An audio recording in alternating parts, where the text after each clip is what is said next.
నమస్తే, welcome to our channel. ఒక పక్క అమరావతిలో మంటలు, మరో పక్క కోర్టుల్లో కేసులు. మరి సుప్రీంకోర్టుకు కూడా అసలు ఈ తిరుమల లడ్డూ కేసులో జంతుకోవు కలిసిందని చెప్పి రాజ్యాంగబద్ధమైనటువంటి ప్లేస్లో ఉన్నటువంటి వ్యక్తులు బహిరంగ మాట్లాడుతున్నారంటూ మానూరు శ్రీనివాస్ పిటిషన్ వేయడం, ఆ పిటిషన్ కొట్టివేయడం, ఇవన్నీ కూడా చూసాం మనం.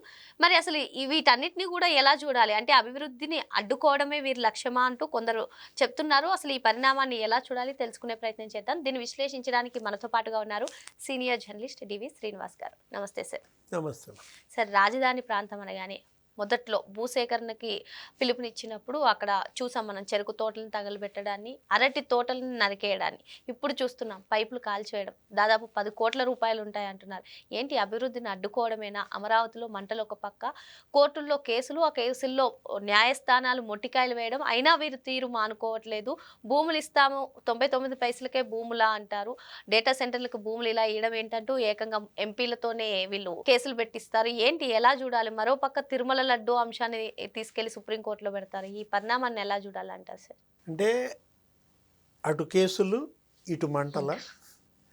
జగన్మోహన్ రెడ్డి ఆంధ్రప్రదేశ్నేమి బొమ్మాలి వదల. అంటే ఇప్పుడు నీకు అధికారం దూరం అయింది, ప్రజలు మిమ్మల్ని ఓడించారు. అంటే ఓడించారు అన్న కక్షతో ఈ విధంగా ఇట్లా తగలబెట్టడమా, లేదు ఈ విధంగా కేసులేసి అభివృద్ధిని అడ్డుకోవడమా, వచ్చే పెట్టుబడులని రాకుండా తరిమేయడమా? జగన్మోహన్ రెడ్డి ఆంధ్రప్రదేశ్కి ఏంటి అసలు ఒక శాపమా? మనకి అదే కనపడుతుంది. వైఎస్ఆర్ కాంగ్రెస్ పార్టీ ఆ రాష్ట్రానికి ఒక శాపం. మళ్ళీ నువ్వు అడుగుతావు శాప విమోచన ఏంటంట. ఆ శాప విమోచన ఎవరు చెప్పాలి? కోర్టులు చెప్పలేవు, మనం చెప్పలేము, ప్రజలే చెప్పాలి. శాప విమోచన కలిగించాల్సింది జనమే. అంటే సార్, నిన్న ఆవిర్భావ దినోత్సవ వేడుకల సందర్భంగా ఆయన మాట్లాడారు, ప్రజల కష్టాల నుంచే పుట్టింది వైఎస్ఆర్సీపీ అని. మరి ఆ ప్రజలే కోరుకుంటున్నటువంటి అమరావతి అభివృద్ధికి ఎందుకు అడ్డుకుంటున్నారంటారు? అదే కాదు, గూగుల్ డేటా సెంటర్ ప్రజలే కోరుకుంటున్నారు, దాన్ని అడ్డుకుంటున్నాడు.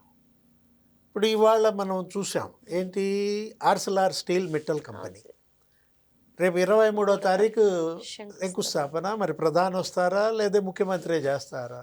అడ్డుకుంటాడా? కేసు వేస్తాడా దాని మీద కూడా?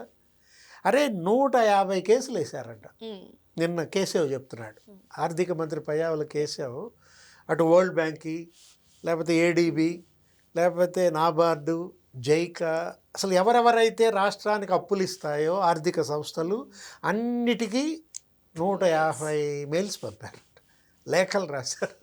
నీకు తెలుసు అంతకుముందు ఏపీఎండిసి మైనింగ్ డెవలప్మెంట్ కార్పొరేషన్ ఒక 7,000 కోట్లకో ఏమో మరి ఫండ్స్ రైజింగ్ చేసుకుంటూ బాండ్స్ అమ్మాలని చూశారు. ఆ బాండ్స్ కొనద్దు అని చెప్పి ఒకడు 200 మెయిల్స్ పంపాడు. జర్మనీ, పేరు ఉదయ్ భాస్కర్ రెడ్డి,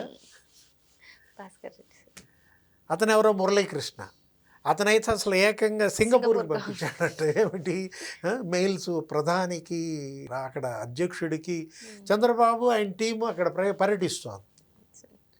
గతంలో అక్కడ స్టార్టప్ ఏరియా డెవలప్మెంట్ కోసం మరి సింగపూరు వాళ్ళు వచ్చారు. అసలు అమరావతి శంకుస్థాపన చేసింది కూడా వాళ్ళు, ప్రధాని మోడీ, లేకపోతే అక్కడ ఈశ్వరన్, వాళ్ళందరూ వచ్చారు. సుప్రీంకోర్టు జడ్జీలు వీళ్ళందరూ వచ్చి దానికి ఒక బృహత్ ప్రణాళిక ఇచ్చారు, మాస్టర్ ప్లాన్.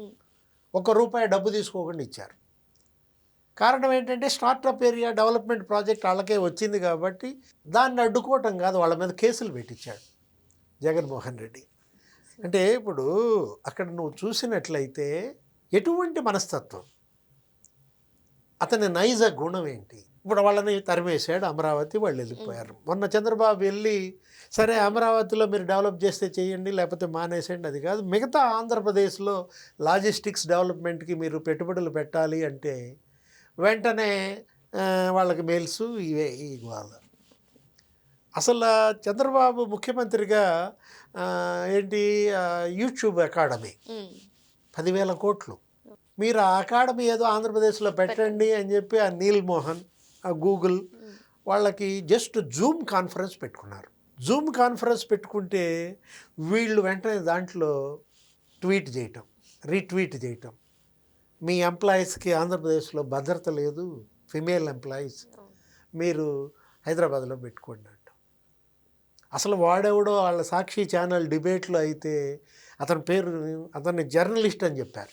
అమరావతి వేశ్యల రాజధాని అనో ఏదన్నాడు. మనిషేనా? అసలు వీళ్ళు మనుషులేనా? ఇదొక రాక్షస జాతిలాగా మనకు కనపడుతుంది. ఇదొక రాక్షస క్రీడలాగా కనపడుతుంది. ఇప్పుడు అమరావతిలో గతంలో అరటి తోటలు నరికారు. అప్పుడు ఎప్పుడు 2014-19 లేకపోతే అరటి తోటలు, చెరుకు తోటలు తగలబెట్టారు. ఆ తగలబెట్టిన కేసుల్లో, ఈ నరికిన కేసులో ముద్దాయికి ఎంపీ టికెట్ ఇచ్చాడు. నిన్న కూడా ఏదో కేసు పడింది అతని మీద. ఎవరైనా నందిగం సురేష్. లేకపోతే ఇప్పుడు మొన్నే చూసావు కదా, లేట్ అయింది నిన్నగాక మొన్న, అక్కడ ఎల్ఎన్టీ వాళ్ళు అక్కడ స్టాక్ పాయింట్ పెట్టుకోవటం ఏంటి? High density polyethylene pipes, HDPE పైపులు అవి, ఏది పవర్ కేబుల్స్గా వీటిల్లో ఉపయోగిస్తారు. 15,000 మీటర్లు ఎట్లా తగలబడ్డాయమ్మా? అక్కడ షార్ట్ సర్క్యూట్ అవ్వడానికి కూడా స్కోప్ లేదు అంటున్నారు సార్. మరి ఇది ఉద్దేశపూర్వకంగా చేసిందే కాకపోతే అసలు ఎలా చూడాలి? అంటే అభివృద్ధిని అడ్డుకోవడమే వీరి లక్ష్యమా? లేదు అంటే ఇది ఇప్పుడు ఒకవేళ రాజధాని కంప్లీట్ అయితే అది చంద్రబాబు నాయుడు గారికి పేరు వస్తుందని అసలు ఎలా చూడాలంటారు దీన్ని? ఇప్పుడు 10 కోట్లు కాదు మనం అక్కడ చూడాల్సింది, ఇంకా ఈ రాష్ట్రాన్ని నువ్వెంత నష్టం చేయాలని. నీకు ప్రజలు అవకాశం ఇచ్చారు, వాళ్ళ కాళ్ళు పట్టుకున్నావు, వాళ్ళ గడ్డాలు పట్టుకున్నావు, బుగ్గలు పట్టుకున్నావు, లేకపోతే తలలు నిమిరావు, ముద్దులు కూడా పెట్టాడు. ఒక్క ఛాన్స్ అని. ఆ వీడియో కూడా చూస్తే అది బెగ్గింగ్, అడుక్కున్నాడు. వాళ్ళు కూడా సరే సావని అని చెప్పి ఏదో వేశారు, బిచ్చగాడికి వేసినట్టే ఓట్లు వేశారు. 151 సీట్లతో నిన్ను గెలిపిస్తే ఏం చేసావమ్మా? అమరావతి ఎందుకని కంప్లీట్ చేయలేకపోయావు? ఇప్పుడు చంద్రబాబు ఒక చోట అభివృద్ధి చేశాడు, నీకు అక్కడ ఇష్టం లేదు, నీ సామాజిక వర్గం ఇంకో చోట ఉంటుంది, అక్కడే ఆ ప్రాంతం అభివృద్ధి చేయొచ్చు కదా. ఆ రోజు రాజశేఖర రెడ్డి ఏం చేశాడంటే, చంద్రబాబు అంతా సైబరాబాద్ డెవలప్ చేశాడు, మాదాపూర్ అభివృద్ధి చేశాడు, హైదరాబాదు అప్పుడు ఆ ఉమ్మడి రాష్ట్రంలో ఉన్నప్పుడని ఆయన దాన్ని ఏమైనా తగలబెట్టాడా?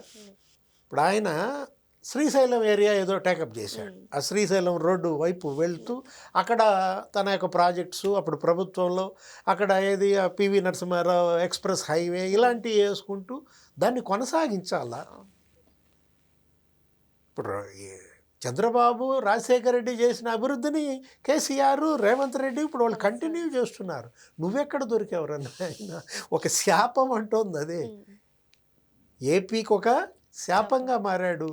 అసలు మనం ఇప్పుడు ఒకటి ఇవాళ నువ్వు చూడాల్సింది, చెయ్యాల్సింది రైతులు.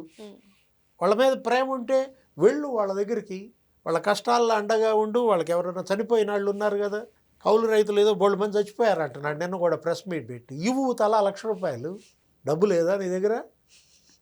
ఆ రోజు మరి పవన్ కళ్యాణ్ అట్టిచ్చాడమ్మా.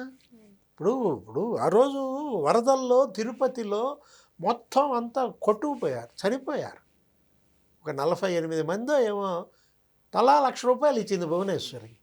ఆమె ట్రస్ట్ నుంచి, ఏది ఎన్టీఆర్ చారిటబుల్ ట్రస్ట్ నుంచి. ఆ రోజు చిత్తూరు, నెల్లూరు విపరీతంగా వరదలు వస్తే నువ్వు ముఖ్యమంత్రిగా ఉన్నప్పుడు నువ్వు రూపాయి ఇవ్వాల, ప్రభుత్వం సొమ్ము ఇవ్వాల. ఇప్పుడేమో అధికారంలోకి వచ్చాక ఇస్తానని చెప్తున్నారు సార్. ఎక్కడికి వెళ్ళినా ఇంతకుముందు ఇచ్చావా? ఇంకా నిన్ను ఎలా నమ్ముతారు? ఒకసారి నిన్ను ముఖ్యమంత్రి చేసినందుకే నరకం చూశారు, మళ్ళా ఇంకోసారి నరకంలోకి వెళ్ళడానికి ఆంధ్రప్రదేశ్ ప్రజలు సిద్ధంగా ఉన్నారా? అంటే ఇప్పుడు కొరివితో తలగొక్కుంటారా? పొరపాటున అది కొరివని తెలియక ఒకసారి గోక్కున్నారు, మొత్తం గుండంతా కాలింది. ఇంకోసారి ఈ కొరివితో తలగొక్కడానికి జనం సిద్ధంగా లేరు. మరో అంశంతో మళ్ళీ కలుద్దాం. Thank you sir. నమస్తే.